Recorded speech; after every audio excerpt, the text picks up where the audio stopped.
अस्सलाम वालेकुम। इस वीडियो में हम बात करेंगे कि कारोबार चलाने के लिए ग्रांट्स और लोन्स कैसे लिए जाते हैं। Loan application process. पाकिस्तान में बिजनेसेस के लिए लोन यानी कर्ज के लिए अक्सर मुख्तलिफ मरहले शामिल होते हैं, लेकिन याद रहे तरीके और दरख्वास्त की शर्तें वक्त गुजरने के साथ तब्दील हो सकती हैं और सबसे अप टू डेट मालूमात के लिए माली इदारे या बैंक से राब्ता कर लेना अहम है। आए अब बात करें लोन एप्लीकेशन के अमल के बारे में। कर्ज के लिए दरख्वास्त देने से पहले बिजनेसेस को अच्छी तरह सोच समझकर एक बिजनेस प्लान तैयार कर लेना चाहिए है। इस प्लान में कर्ज लेने का मकसद, दरख्वास्त की रकम, फंड्स का इस्तेमाल किस तरह होगा और अदायगी का इरादा शामिल कर लेना चाहिए है। अपने कारोबार के मुताबिक सही बैंक या माली इदारे को पहचानें जो आपके कारोबार की ज़रूरत को मद्देनजर रखते हैं। उनके कर्जी असूल, सूद, मुद्दत और कामयाबी की शर्तें जांच लें। ज़रूरी दस्तावेज तैयार करें जिनमें शामिल हैं बिजनेस का सबूत देने वाले दस्तावेज जैसा कि NTN, SECP की registration, financial statements, business plan, शख्सियत और बिजनेस क्रेडिट हिस्ट्री, जमानती दस्तावेज। ज़रूरी दस्तावेजात अरेंज करने के बाद चुने गए बैंक या माली इदारे को विजिट करें और दरख्वास्त फॉर्म मांगें। फॉर्म को सही तौर पर भरकर जमा करें। लेंडर आपकी कर्ज की क्रेडिट वर्दिनेस का अंदाजा लगाएगा। वो आपकी क्रेडिट हिस्ट्री, माली स्टेटमेंट्स और बिजनेस प्लान को देखते हैं ताकि आपके कारोबार को कर्ज देने या साथ जुड़े खतरात का अंदाजा लगा सकें। अगर कर्ज जमानती मालियात तलब करता है तो कर्ज देने वाला इदारा जमानती असासात की कीमत और असलियत की जांच करेगा। अगर आपकी दरख्वास्त शर्तों पर पूरा उतरती है और मंजूर होती है तो वो आपको रस्मी कर्ज की पेशकश जारी करेंगे जिसमें टर्म्स एंड कंडीशंस शामिल होंगे। इन शर्तों को कर्ज की पेशकश कबूल करने से पहले गौर से पढ़ लें। अगर आप ये टर्म्स एंड कंडीशन से मुत्तफिक होते हैं तो आपको कर्ज की अदायगी हो जाती है अग्रीड स्केड्यूल के मुताबिक। जब कर्ज मुकम्मल अदा हो जाता है तो लाजमी तौर पर आप बैंक या कर्ज देने वाले इदारे से कर्ज के लोन की क्लोजर, तस्दीक या नो ऑब्जेक्शन सर्टिफिकेट हासिल करते हैं। ये अहम है कि आप मुख्तलिफ लेंडर्स से मशवरा करें, उनका मुआवजा करें और वो चुनें जो आपके कारोबार के माली ज़रूरियत और इस्तिताअत के लिए बेहतरीन है। इसके साथ ही पाकिस्तान में कर्ज की अमले तिजारत और इदारों की दरख्वास्त के तरीके और रेगुलरिटीज़ में किसी भी तब्दीली पर नज़र रखें क्योंकि ये कर्ज की दरख्वास्त के प्रोसेस पर असरअंदाज हो सकती हैं। क्यों एक लोन एप्लीकेशन रिजेक्ट होती है? बुरी क्रेडिट हिस्ट्री की वजह से। लोन की एप्लीकेशन में क्रेडिट हिस्ट्री का अहम किरदार होता है। कम क्रेडिट स्कोर, बाकी कर्ज या पिछले कर्ज की अदायगी में देरी कर्ज की दरख्वास्त को मुस्तरद कर सकती है। कम आमदनी। पाकिस्तानी कर्ज देने वाले इदारे दुरुस्त आमदनी का अंदाजा लगाते हैं। अगर कर्ज लेने वाले आमदनी की तनख्वाह कर्ज की अदायगी के लिए नाकाफी समझी जाए तो दरख्वास्त को नाकबूल किया जा सकता है। बेज़मान मुखलसात, कोलेटरल यानी जमानत की ज़रूरत अक्सर बैंक्स की रिक्वायरमेंट होती है लोन देने से पहले। अगर तो बैंक की ज़रूरत है कोलेटरल की असासे या जायदाद की शक्ल में और कारोबार वो फराहम नहीं कर पाता है तो वो उसकी लोन की दरख्वास्त मुस्तरद कर दी जाएगी। नाकाफ़ी या गलत मालूमात। कर्ज की दरख्वास्त पर नाकाफ़ी या गलत मालूमात देना आम मसला है।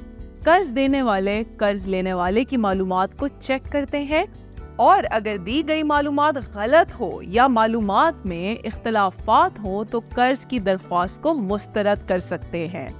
नाकाबिल भरोसा रोजगार।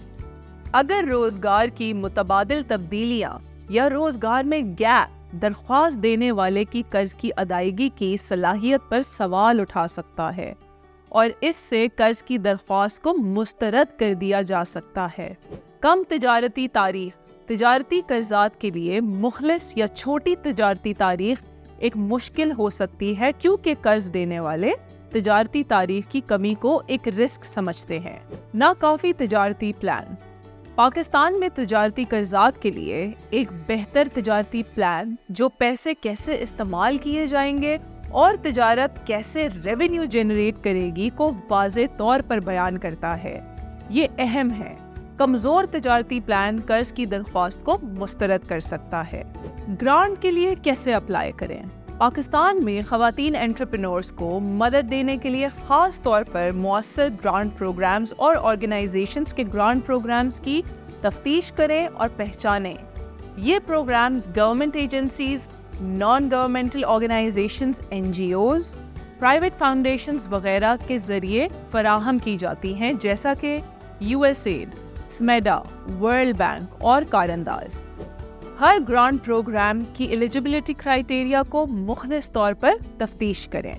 اپنا مختصر بزنس پلان تیار کریں جس میں آپ کا کاروبار، مقصد، مالی تجاویزات اور گرانٹ فنڈز کے استعمال اپنے مقاصد حاصل کرنے کے لیے واضح کریں۔ ایک مضبوط بزنس پلان درخواست کے دوران کے لیے سب سے اہم ہوتا ہے۔ تمام ضروری دستاویز جمع کر لیں۔ ایک اچھا لکھا گیا گرانٹ پروپوزل تیار کریں جو آپ کا بزنس کا کانسیپٹ، اس کے پوٹینشیل اثر اور آپ کی گرانٹ کے لیے مستحق ہونے کو واضح طور پر بیان کرتا ہے۔ گرانٹ پروگرام کی درخواست جمع کرائیں۔ ضروری ہے کہ درخواست کو دی گئی مدت کے تحت جمع کروایا جائے۔ کاروباری افراد کو درخواست قبول کرنے یا انکار ہونے کے بارے میں اطلاع دی جاتی ہے۔ اگر آپ کو گرانٹ مل جاتی ہے تو یقینی بنائیں کہ آپ گرانٹ پرووائیڈر کی مہیا شرطیں مانیں۔ یاد رکھیں کہ گرانٹ اپلیکیشن پروسیس میں مقابلہ ہو سکتا ہے، اس لیے اپنے کاروبار کا فنڈ حاصل کرنے کے لیے ایک مضبوط کیس پیش کرنا بہت اہم ہے۔ اپنی درخواستیں ہر خاص گرانٹ پروگرام کے شرائط کے مطابق تبدیل کریں۔ گرانٹ کی درخواست کن صورتوں میں قبول نہیں ہوتی؟ قابل نہ ہونے کی صورت میں۔ پاکستان میں گرانٹ پروگرامز اکثر مقامی نان پروفٹ سٹیٹس یا پروجیکٹ فوکس سے متعلق خصوصی شرائط رکھتے ہیں۔ ان شرائط کے پورے نہ ہونے پر درخواست کو مسترد کیا جاتا ہے۔ ناکافی درخواست یعنی انکمپلیٹ ایپلیکیشن، ناکافی معلومات یا گرانٹ کی ہدایت پر عمل نہ کرنا درخواست کو مسترد کر سکتا ہے۔ گرانٹ کی ترجیحات سے الائن نہ ہونا۔ پاکستان میں گرانٹ دینے والوں کو مخلص تعلقات اور توجہ کا شعور ہوتا ہے۔ اگر درخواست دینے والے کا پروجیکٹ یا تجویز ان تعلقات سے ملتا جلتا نہیں ہے تو یہ درخواست قبول نہیں ہو سکتی۔ کمزور تجویز کا ہونا۔ اچھی طرح سے لکھی یا سمجھی گئی تجویز جو پروجیکٹ کا مقصد، مقاصد اور آنے والے نتیجے کو صاف طور پر نہیں بتا سکتی تو درخواست کو مشکل بنا سکتی ہے۔ نان پروفٹ سٹیٹس نہ ہونا۔ بہت سی گرانٹس کی ضرورت ہوتی ہے کہ ادارہ نان پروفٹ ہو۔ اگر درخواست دینے والے کے پاس یہ سٹیٹس نہیں ہے تو وہ کچھ گرانٹس کے لیے ایلیجبل نہیں ہو سکتا۔ اچھا اثر دکھانے میں کمی۔ گرانٹ کی درخواست دینے والے سے اکثر گزارش کی جاتی ہے کہ وہ اپنے پروجیکٹ کا اثر اور فائدہ دکھائے۔ اگر تجویز اثر دکھانے کے لیے کمپیلنگ ثبوت نہ پیش کرے تو وہ درخواست کو مسترد کر سکتے ہیں۔ پاس پرفارمنس کی وجہ سے اکثر ایپلیکیشن رد ہو جاتی ہیں۔ گرانٹ دینے والے اکثر گرانٹ فنڈز کو منظور کرنے میں درخواست دینے والے کی پچھلی کارنامے کا بھی جائزہ لیتے ہیں۔ فنڈز کو غلط طریقے سے استعمال کرنا یا مقصدوں میں کامیابی نہ پانے کی وجہ سے اکثر درخواستیں رد ہو جاتی ہیں۔